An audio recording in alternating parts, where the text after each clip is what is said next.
Welcome. This is the third tape in the Wisdom of the Old Testament series.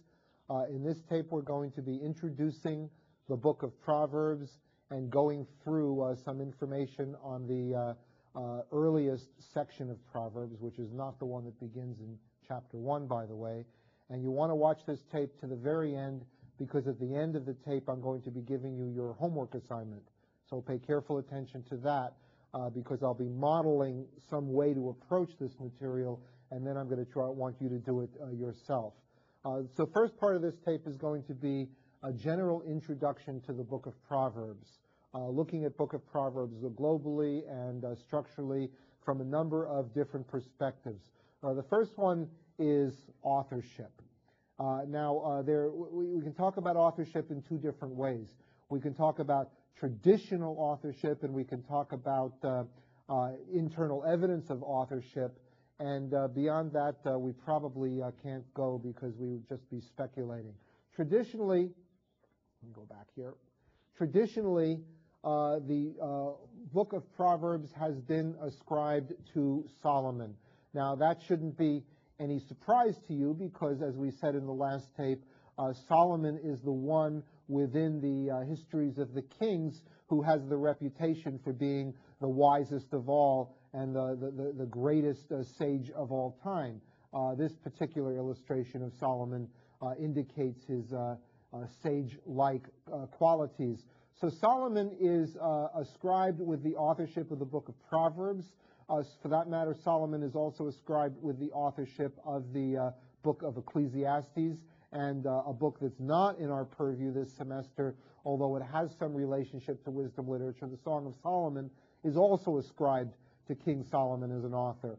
Now, I have no doubt that it's possible that some of the Proverbs within the Book of Proverbs was actually written by the historical figure of King Solomon, but I'm virtually certain that most of the writing that is ascribed to Solomon, in fact, comes from somebody afterwards who wanted the reputation of Solomon to somehow rub off on them.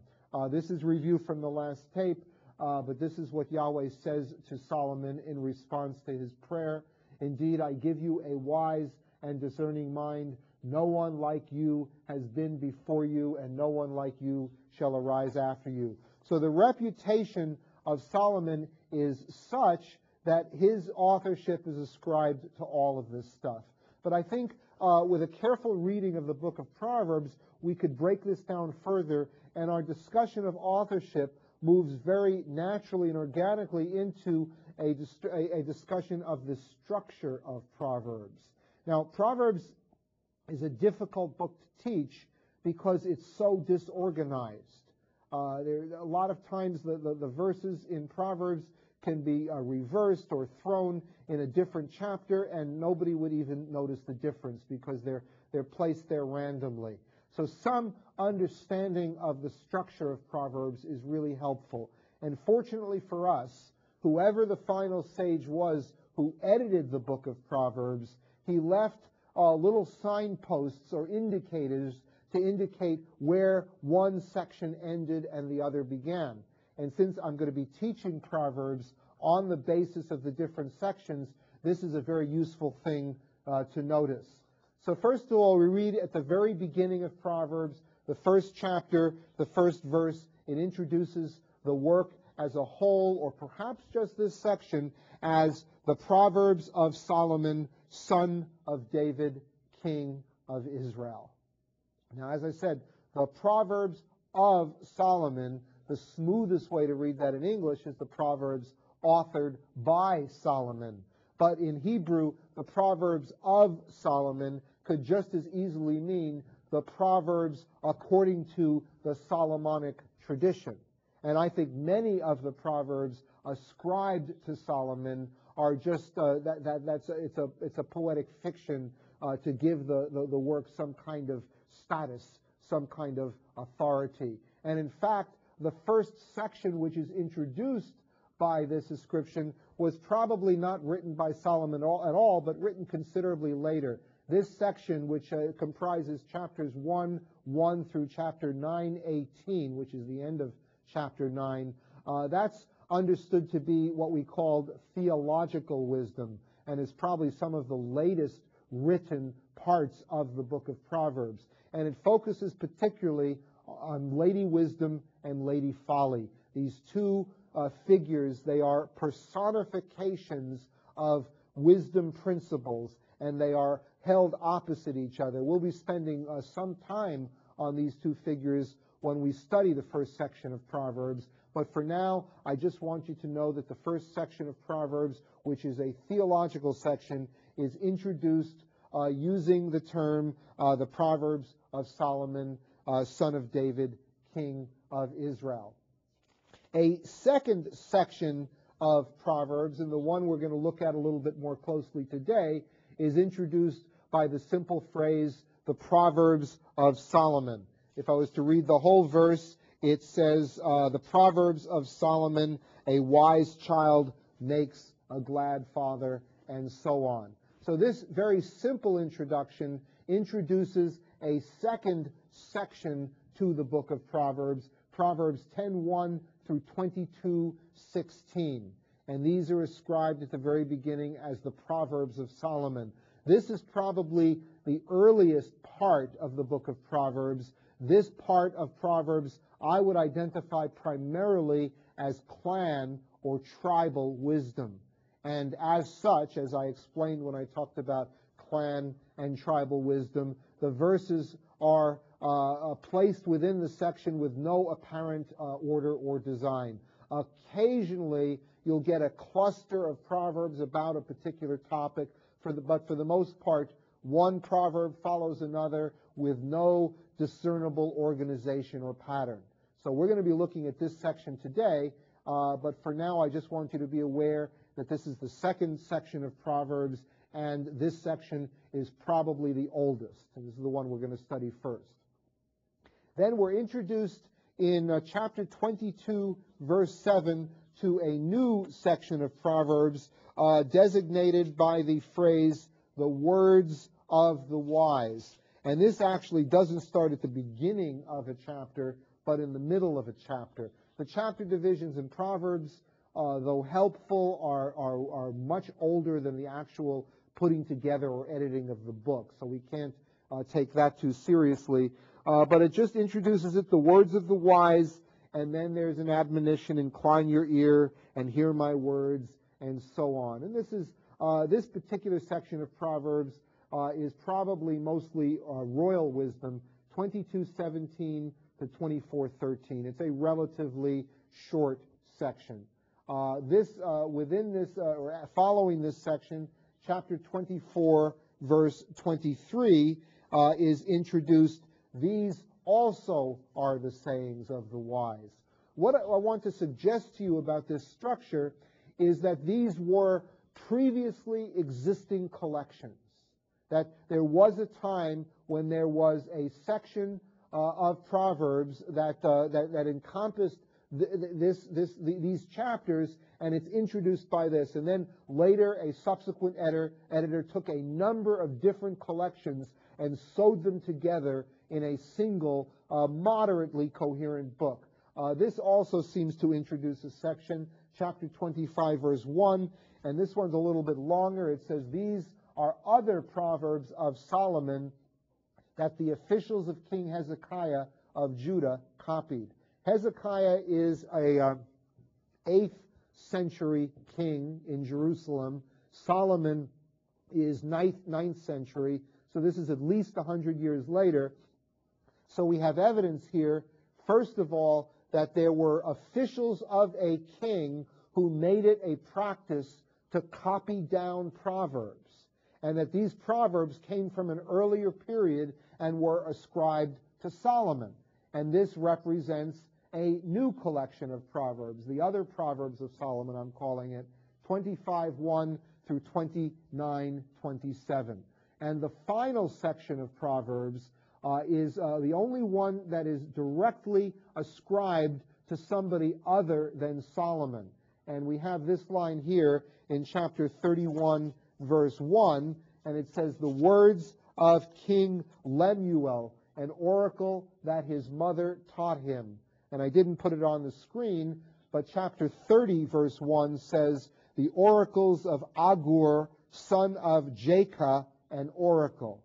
Now, King Lemuel and Agur, we have no idea who these figures are.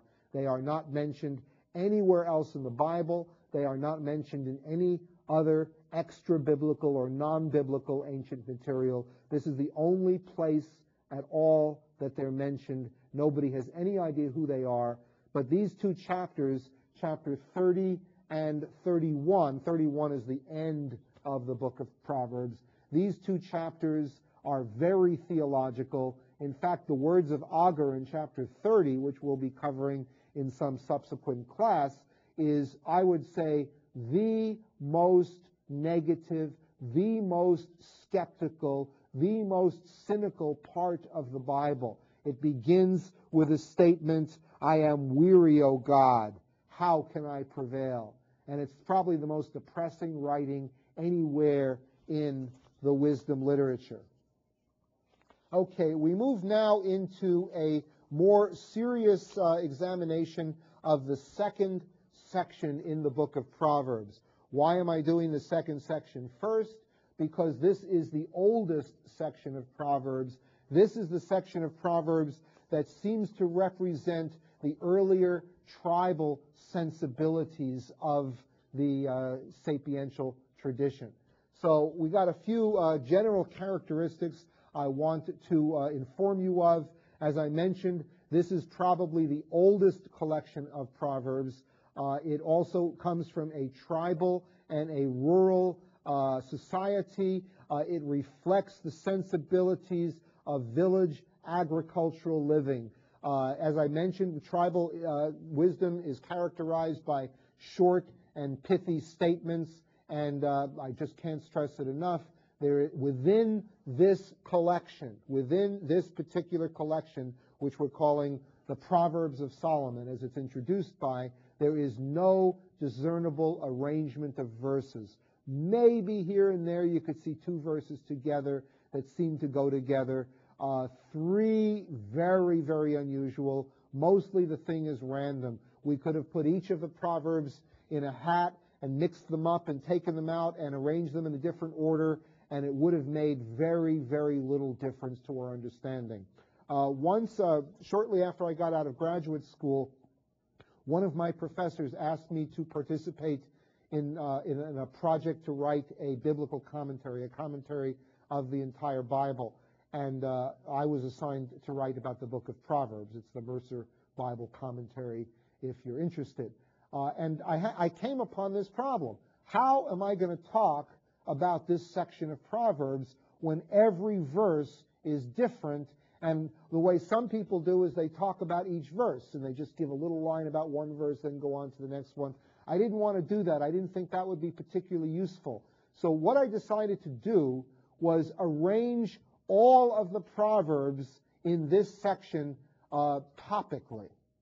So I determined that a particular topic was covered within this section, and then I read through the section, and I noticed all of the verses that related to this topic. I put them all together, I looked at them together, and I looked for patterns. And that's what I want to share with you, a few of the major topics that are covered within the Proverbs of Solomon, this section, and to see how they spill out in terms of topics. Now, one thing before we start.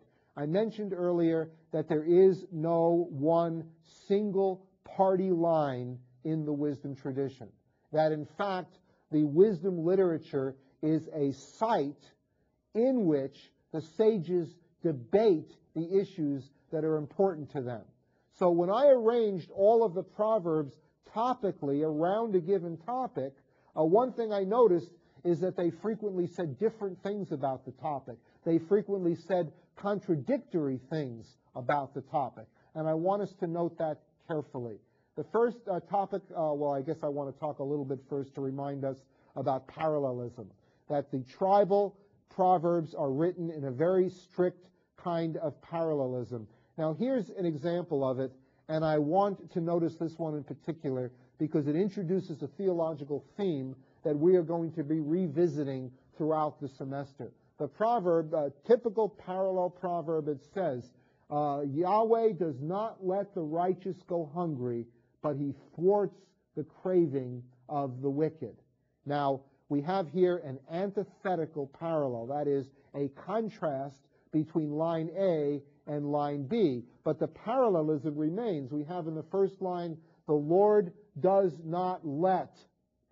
And in the second line, we have a different activity of Yahweh, but it's parallel to the first. The Lord does not let, he thwarts. The Lord does not let the righteous go hungry, but he thwarts the craving of the wicked. The activity of Yahweh in the first one is negated. It's something that Yahweh doesn't do. He doesn't let the righteous go hungry. But the other thing is something he does do. He thwarts the cravings of the wicked. Now let's retranslate this in plain, non-parallel English. It's saying that God always protects the righteous from hunger, but causes the wicked to go hungry. Do you believe that? Has that been your observation of the world? That the hungry people in the world, well, they're the wicked. They're hungry because God is punishing them for it. And those of us who enjoy a full belly, those of us who eat, those of us who don't have to worry about our meals from day to day, well, we're the righteous and God is rewarding us for this. Do you believe that? I don't. I don't believe that at all. This particular line of tribal wisdom expresses the confidence that the sage has in the ability of Yahweh to regulate society so that society always experiences justice. This is an affirmation of the presence of justice in society. And as we all know, justice is frequently absent from society. So one of the problems that we're going to see in the conflict between the different wisdom positions is on just this. On the one hand, the confidence that they have in the regulatory possibilities of society to promote justice, and on the other hand, the presence of injustice. We don't see that conflict in this verse. Rather, in this verse, we see complete confidence. Okay, first, I want to examine parenting. There's a lot of discussion of the proper ways that parents should raise their children. However, there's always a little warning that I want to give you every time the Book of Proverbs or the wisdom tradition in general mentions parents or addresses a child. So there are a lot of proverbs that begin, my son, do not do something or other, or my son, pay careful heed to the admonition of your father. And we can assume one of two things about this. We can either assume that it's actual parents writing down and talking to their children, but not necessarily. Another possibility here is that what we have are teachers talking to their students, because frequently the language of instruction in ancient Israel is the language of parenting. So a teacher will be called a parent, and a student will be called a child. But be that as it may, in this tribal wisdom, the parenting concerns are very traditional, kind of like in Father Knows Best, where the father is in charge and the woman has her role and the children are well scrubbed and polite. Let's look at a few of the admonitions about child rearing and parenting in the second section of Proverbs. I think the first principle that we see in this section of Proverbs regarding parenting is that a child's character is a reflection upon the character of the parents. We see this is just one example, and this is the very first line in this section of Proverbs. It's what they lead with after the introduction of the Proverbs of Solomon, and it says, a wise child makes a glad father, but a foolish child is a mother's grief. Now notice a few things here. It's written in strict antithetic parallelism, so we have a wise child contrasted with a foolish child, and a glad father contrasted with a mother's grief. Notice also that even though I said that the society was patriarchal, father knows best, the mother is included. This is not a strictly male-centered discussion of parenting. The understanding is the involvement of both parents, the mother and the father. And in fact, in the final section of Proverbs, which we're not going to get to today, of course, the Proverbs of Agur and Lemuel, Lemuel is a king, and it's his mother who's giving Lemuel advice in Proverbs 31, not his father. So in this case, we just have the statement that the way a child turns out is a reflection upon the parents. The child turns out badly, and it says a mother's grief. I don't think the parallel is significant that way. A mother's grief and a father's grief. It's just kind of balancing mother and father. And a wise child certainly would make the parent glad. Second principle in this section of Proverbs. Children should listen to their parents. Now, this is a very strongly hierarchical, authoritarian notion of parenting. The notion is that children are to do what parents say.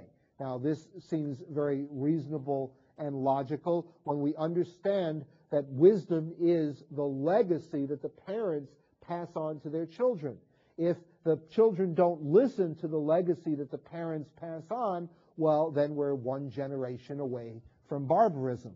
So this becomes absolutely necessary that the children accept the authority of the parents. Here's an example from chapter 15. A fool despises a parent's instruction, but the one who heeds admonition is prudent. Notice a few things here. We have here the introduction of the character of the fool. The fool is the classic do-badder, the one who does everything wrong. It's not a real person. It's a cardboard character. It's a stereotype. It's a bad example. It's a literary construction that's set up to make clear what the student is not to do. So a fool despises a parent's instruction, but the one who heeds admonition is prudent.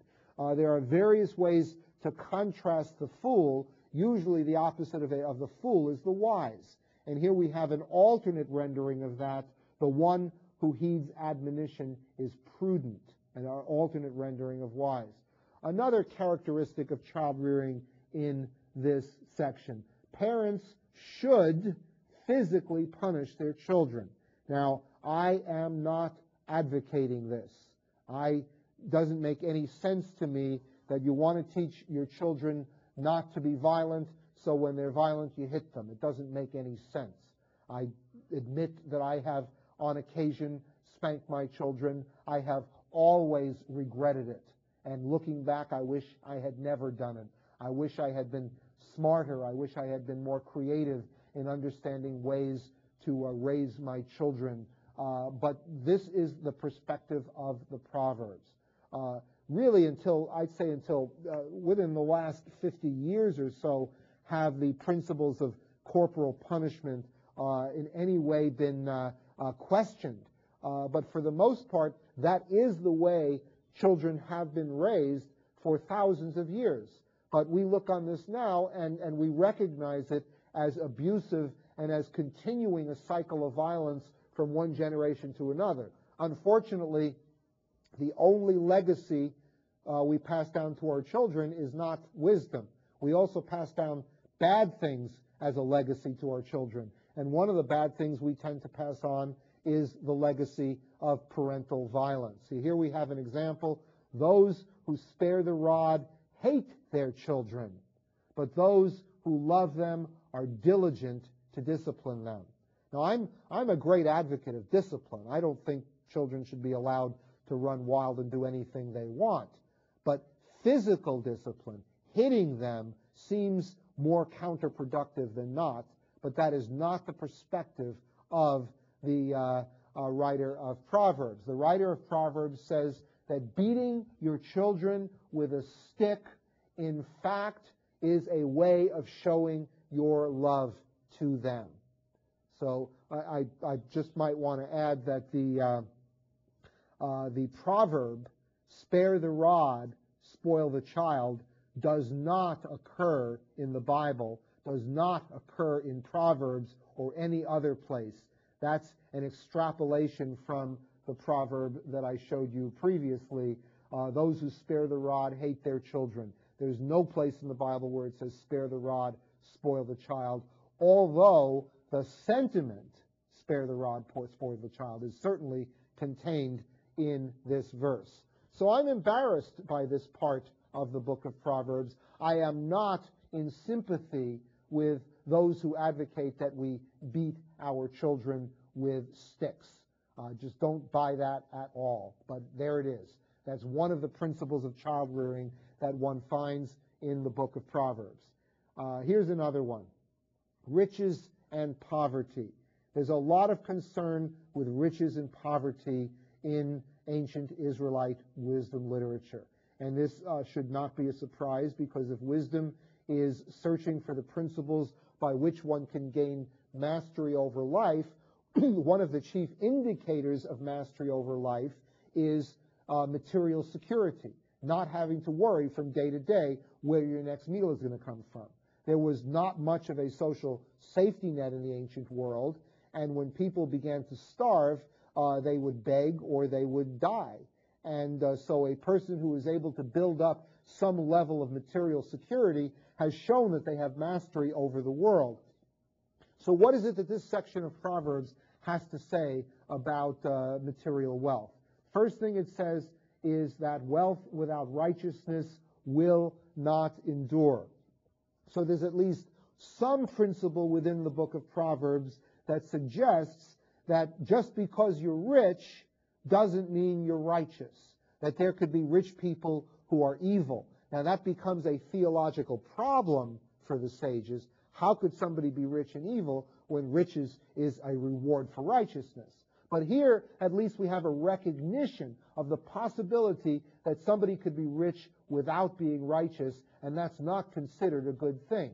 Here's an example of that. This is the second verse in this section of Proverbs. It says, "Treasures gained by wickedness do not profit, but righteousness delivers from death."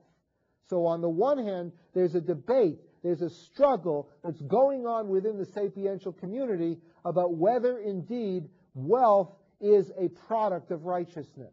And this is a suggestion that wealth without righteousness might not do anyone any good, but righteousness by itself is better than wealth. Unfortunately, there are other positions on material prosperity within this section of Proverbs that goes against this and to some degree contradicts it. Here's one. Just simply that the righteous are wealthy. That a natural consequence of being righteous is that you're going to be wealthy. Now, I don't want to eliminate this out of hand. There is some truth to this. That when you do the right thing, when you are responsible, when you are honorable, when you are honest, that things can tend to work better towards you in certain narrow circumstances.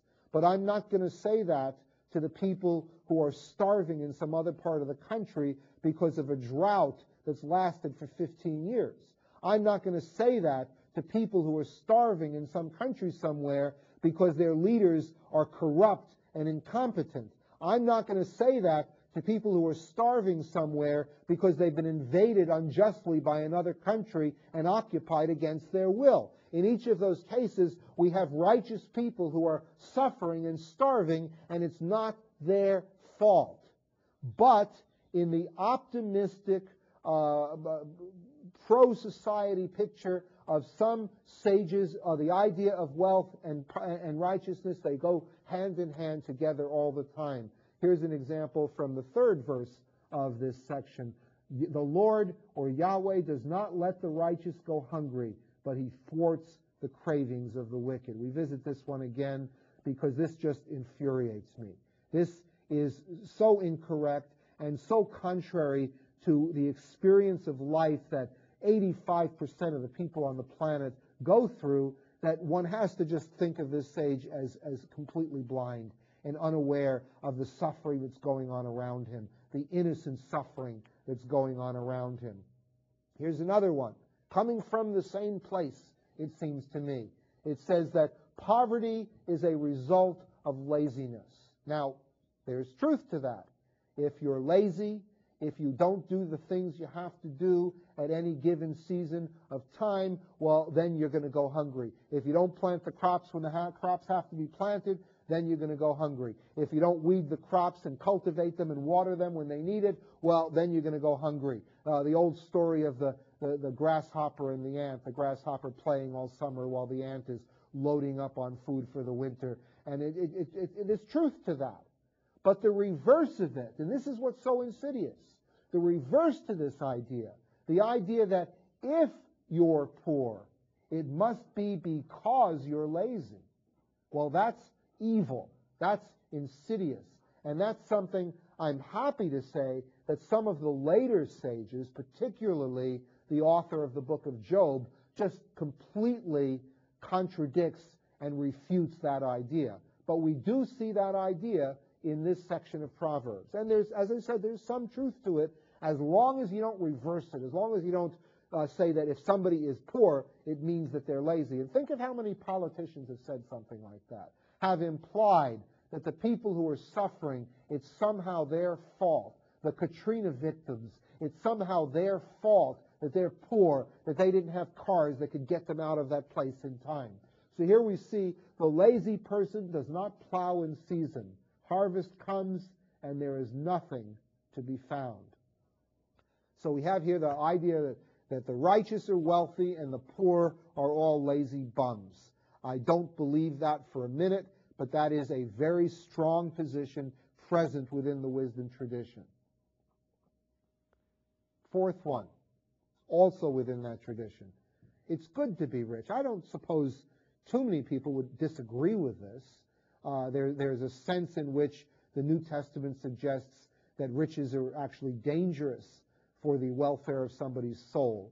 But that is a very unusual idea that one doesn't find too many places in the Hebrew Bible, although I think there's a lot of truth and wisdom in it. But the idea that it's good to be rich, here's an example of that from 10:15. The wealth of the rich is their fortress. The poverty of the poor is their ruin. And once again, there's truth to this. There's wisdom to this. Because there is a sense where if you're wealthy, that protects you against the vagaries of the economic system.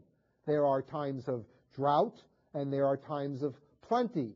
There are times of expansion and there are times of contraction. If you're wealthy, those expanding and contracting times will not affect you as much as they'll affect the poor. But I think there's something else that's being implied in here. And that's the idea, once again, that the wealthy are complacent and happy in their wealth and don't take any sense of responsibility. As Mel Brooks says in The History of the World, it's good to be king. It's nice to have all of these good things. It's nice to have all of these people fawning over you because you have this power and you have this wealth. And there's implied in that somehow that it's because of some merit in you that you're enjoying all this wealth. And that is a very strong principle that's found within this section of Proverbs. Fortunately, there's a minority voice that comes out on occasion. And that is that the rich not only can enjoy their wealth and enjoy their security, but they have some measure of responsibility caring for the poor. Remember, I said that there is virtually no safety net in the ancient world, not in Israel, not in any of the other countries. The only safety net was, in fact, the generosity of the rich. So the poor would be begging, the poor would be needy, and the rich had a responsibility, according to this perspective, which is different from the earlier one, to help out. Here's an example from chapter 14. Those who oppress the poor insult their maker, but those who are kind to the needy honor him. So in this particular writing, and I'm telling you, it's a minority in this section of Proverbs. It's unusual. But in this particular writing, the idea is that one shows one's righteousness by one's disposition towards the poor. You cannot be righteous, no matter how wealthy you are. You cannot be righteous if you oppress the poor. And likewise, a rich person shows their righteousness by their willingness to be kind to the needy. So I put here a picture of a bread line from the Great Depression, just to remind us that this kind of stuff can even happen in our country. That just because we have experienced a sustained period of wonderful prosperity, in our country there are people today who are hungry, and our country could experience the kind of dislocation that they experienced in the Great Depression. There's no guarantees. Now, we might want to think, well, we're righteous people, we're good people, we're not going to go hungry, but there's no guarantees. So our responsibility as wealthy people, and I'm including everybody in the United States, because compared to the rest of the world, we're tremendously wealthy. Well, this verse says that we have a responsibility to these poor people. And finally, only one verse. In other words, the other things that I quoted to you were representative passages. If you look at my commentary on Proverbs in the Mercer Bible Commentary, you'll see many other verses I list. But in this case, only one. Only one. Poverty is the result of oppression. And here it is. It says, the field of the poor may yield much food, but it is swept away through injustice. It's not swept away through random chance or bad luck or laziness or a lack of righteousness on the part of the poor people.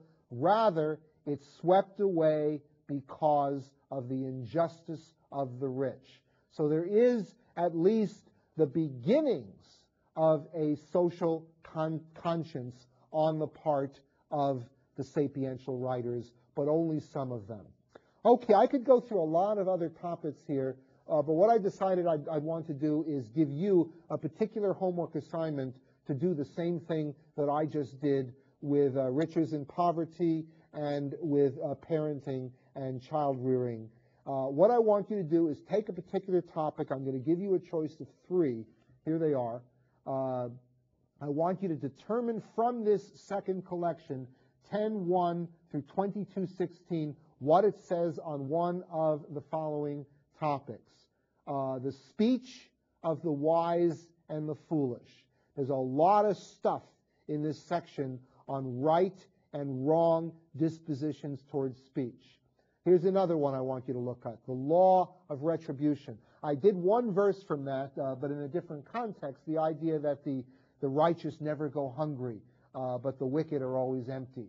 Look for other verses like that, verses that discuss some kind of a balancing mechanism in the universe whereby the good are rewarded and the evil are punished. What is the sapiential perspective on the law of retribution? Look for verses on that. And finally, look for verses that discuss commerce, business, buying, selling, trading, those kinds of things, because they have some advice on those. So pick one of these 3 topics and do one of the following things. First, I'd like you to read through the entire second collection, that's Proverbs 10:1 through 22:16, and make careful note of every mention of your topic. I recommend just writing it in your Bible, like putting a little arrow or a red mark or a highlighting or something. Every verse. Then what I want you to do is look at all of the verses together. Now, one of the ways to do that is download the verses from one of the many websites that have entire Bibles to download. Download the verses and then print them out and look at them all together, or type them out all in one place and look at them all together, or look at all of your highlighted verses. But just make note of all of them and look for patterns like I did. Now, you might find only one perspective, but more than likely you're going to find a few different perspectives. Tease them out. Separate them out. Compare and contrast them. Look for the patterns. And then finally, I would like you to write a paragraph, 150 to 200 words, in which you give some kind of a global understanding of what these particular sages believed about your topic. And I want you to put this paragraph in the assignment folder in the appropriate place. This is fun. Have fun doing this, and then see what you learn and come back and share it with the class. Thank you very much.